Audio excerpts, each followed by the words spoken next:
സിറാജിന്റെ അത് വളരെ മനോഹരമായ പക്ഷേ സുഹിത്ത് അത് കളഞ്ഞിരിക്കുകയാണ്. സുഹിത്ത് നമ്മുടെ ഗോളിയാണ്, എതിർ ടീമിന്റെ ഗോളിയായ സുഹിത്ത് ആ പന്ത് അടിച്ച് ഔട്ട് കളഞ്ഞിരിക്കുകയാണ്. ത്രോ എറിയാൻ ആര് വരും? അതാ നമ്മുടെ ഹുയാനിത ത്രോ എറിയാൻ വരുന്നു. ഹുയാനിത ത്രോ എറിയാൻ വരുന്നു. ഹുയാന്റെ വളരെ ഒരു നല്ല ത്രോ നമുക്ക് കാണാൻ പറ്റുകയാണ്. ഹുയാനിത നമ്മുടെ സുൽഫിക്കാണ് വളരെ നല്ലൊരു ത്രോ ആയിരുന്നു അത്. പക്ഷെ സുൽഫി അത് വളരെ വിദഗ്ധമായി അടിച്ചു. പക്ഷെ നമ്മുടെ രാകേഷ് ആ പന്ത് മേടിച്ചിരിക്കുകയാണ്. രാകേഷ് മേടിച്ചു നമ്മുടെ ഹുയാന് കൊടുത്തു. പക്ഷെ ഹുയാന്റെ കയ്യിൽ നിന്നും സതീഷ് നമ്മുടെ സുൽഫി കൊണ്ടുപോയി. സുൽഫിയിൽ നിന്നും അതിവിദഗ്ധമായി നമ്മുടെ ഷെറിൻ മേടിച്ചിരിക്കുകയാണ്. പക്ഷെ ഷെറിനെ പറ്റിച്ചില്ല നമ്മുടെ അലീഷ്. പന്ത് സതീഷിന് പറിച്ച് നൽകിയിരിക്കുകയാണ്. സതീഷ് നമ്മുടെ പൊട്ടാസിന് അതിവിദഗ്ധമായി ഗോൾ പാസ് ചെയ്തെങ്കിലും അത് ത്രോ ആണെന്ന് തോന്നുന്നു. ഇല്ല, കളഞ്ഞിട്ടില്ല, പന്ത് പോയിട്ടില്ല. നമ്മുടെ പക്ഷം തന്നെ പന്തുണ്ട്. പക്ഷെ ആർദറിനെ പറ്റിച്ച് പൊട്ടാസ് കളിക്കുന്ന വളരെ വിദഗ്ധമായ ഒരു കളിയിൽ നിന്നും ഒരു ഗോൾ നമുക്ക് പ്രതീക്ഷിക്കാം. പക്ഷെ അത് പോകുമെന്നാണ് തോന്നുന്നത്. ഇപ്പോൾ ഇതാ പന്ത് വെറുതെ അവർ കൊണ്ടുപോയി കളഞ്ഞിരിക്കുകയാണ്. എന്ത് ചെയ്യണം എന്നറിയാതെ പപ്പൻ പുറകെ ഓടുകയാണ്. പപ്പന് ഫുട്ബോളിന്റെ ABCD എന്താണെന്നറിയില്ല എന്ന് തോന്നുന്നു. പപ്പൻ ഇതാ പിന്നെയും വെറുതെ തേരാപാര നടക്കുകയാണ്. നമ്മുടെ ഹുയാൻ ഇതാ പിന്നെയും വളരെ മനോഹരമായ ഒരു ത്രോ എറിയാൻ പോകുന്നു. ക്യാമറ ഹുയാന്റെ അടുത്തേക്ക്. ത്രോ അല്ല, അത് കോർണറാണ്. വളരെ നല്ലൊരു പാസോട് കൂടി സതീഷിന്റെ അടുത്ത് ത്രോ കിട്ടിയിരുന്നെങ്കിലും സതീഷിന് അത് ഫിനിഷ് ചെയ്യാൻ കഴിയാതെ പോയിരിക്കുകയാണ്. അടുത്ത ത്രോ ഇതാ പപ്പൻ എറിയാൻ പോകുന്നു. പപ്പൻ എന്ത് ചെയ്യുമെന്ന് നമുക്ക് നോക്കാം. പപ്പൻ ത്രോ വല്ലവർക്കുമാണ് എറിഞ്ഞു കൊടുത്തിരിക്കുന്നത്. പക്ഷെ അത് സുൽഫി വളരെ മനോഹരമായ പന്ത് മേടിച്ചിരിക്കുന്നു.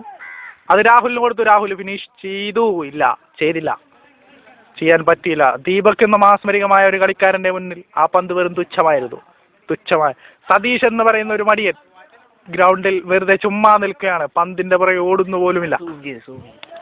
വളരെ ഭൂമിയിലാണ് സതീഷ്. ഇതാ വെറുതെ ഗ്രൗണ്ടിൽ അങ്ങോട്ടും ഇങ്ങോട്ടും നടക്കുന്നു. അവൻ തനി ഇന്ത്യക്കാരന്, ഡ്രസ്സിൽ അഴുക്കാകുമെന്നുള്ള ഭയം കൊണ്ട് അവൻ അനങ്ങാതെ നിൽക്കുകയാണ്. ഹുയാൻ ഇതാ ഒരു ഗോളി കിക്ക് എടുക്കുന്നു. ഗോളി കിക്ക് വളരെ മനോഹരമായി നമ്മുടെ പൊട്ടാസിന്റെ അടുത്ത് എത്തിയിരിക്കുകയാണ്. പൊട്ടാസ്, അനീഷ്, രാകേഷ് ഗ്രൗണ്ടിൽ നിന്ന് എന്തോ വിളിച്ചു ചോദിക്കുന്നു. അത് അവന്റെ ഒരു കൂട്ടുകാരനാണ്, അന്തൻ എന്നാണ് അവന്റെ പേര്. അന്തൻ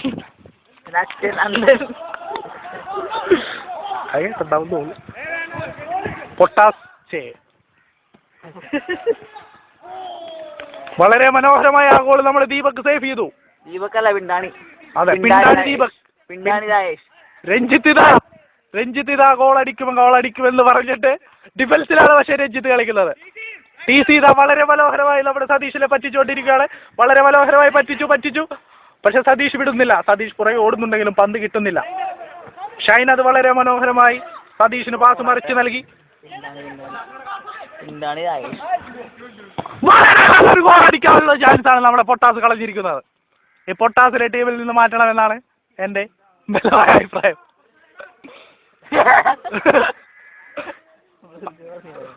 പപ്പൽ വെറുതെയാണ് കളിക്കുന്നത് അത് ഗ്രൗണ്ടിൽ. സുൽഫി അത് മനുഷ്യനാണോ എന്നറിയില്ല. ഇതാണ് നമ്മുടെ സുൽഫിക്ക് നമ്മുടെ സുഹിത്ത് ഗോൾ പാസ് ചെയ്യുമെന്നാണ് നമുക്ക് തോന്നുന്നത്. ഗോളി ചേഞ്ചാണ് അവിടെ നടന്നിരിക്കുന്നത് എന്ന് തോന്നുന്നു. ഇല്ല, ചേഞ്ച് ഒന്നും നടന്നിട്ടില്ല. ആർദർ വളരെ മനോഹരമായ ആ പാസ് നമ്മുടെ ഷെറിന് മറിച്ച് നൽകി. നമ്മുടെ കളിയുടെ ഡിഫൻസിന്റെ താരം രഞ്ജിത്ത് ഇതാ പുറത്തിറങ്ങി. പകരം കയറാൻ ആരുമില്ല. ക്യൂബ രഞ്ജിത്താണ് നമ്മുടെ കളിയുടെ നായകൻ. ഇതാ പപ്പനും രാകേഷും ഹുയാനും കൂടി നടത്തുന്ന ഒരു മൽപ്പിടുത്തത്തിൽ ഹുയാൻ പന്ത് വളരെ കൊണ്ടുപോയി. രാകേഷ് ഇതാ പുറകെ ഓടുന്നു. പന്ത് വളരെ വ്യക്തമായ പന്ത് മേടിച്ചിരിക്കുകയാണ്. പിണ്ടാളിയുടെ മനോഹരമായ ഒരു കളിയിൽ നിന്നും